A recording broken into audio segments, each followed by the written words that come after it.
Hey guys, I wanted to create a quick video on a question that someone had about having less bowel movements when they did intermittent fasting.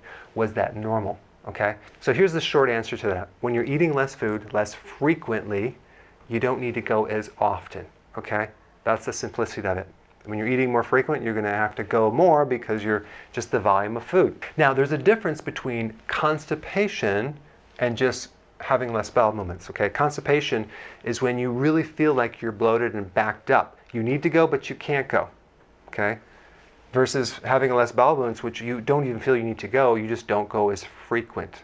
So if you feel constipated or backed up, it's probably related to either consuming too many vegetables or not enough vegetables, okay?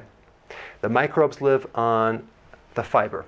So if you're not doing enough vegetables, increase it so they can have more food and help you with your digestion. If it's too many vegetables, okay, which is another possibility, that you're not used to digesting, especially certain types like the cruciferous, like cabbage and broccoli and things that you're probably not used to, that can do it as well because you don't have the microbes to break them down, because the microbes have the enzymes to break it down, and so it just kind of sits there. In which case you would want to change the type of vegetable that you're consuming to something that you can digest. I also recommend steaming your vegetables and having some that are fermented, okay? Very important. The last thing I want to mention is if you don't have a gallbladder or you have a congested gallbladder, that means that you don't have enough bile. Bile lubricates the colon. So you may need to get some support with that. And usually the symptoms of lack of bile would be your stool floats.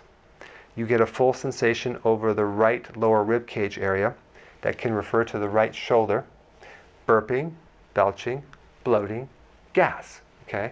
So there's something called gallbladder formula. I put a link down below to check it out, but that will help you lubricate the colon. It has additional things in there to help with the pancreas and the stomach, so it'll help you if this is the situation. All right, thanks for watching. So I want to know what you're interested in as far as a future video. Click the link down below and share some ideas. I want to hear.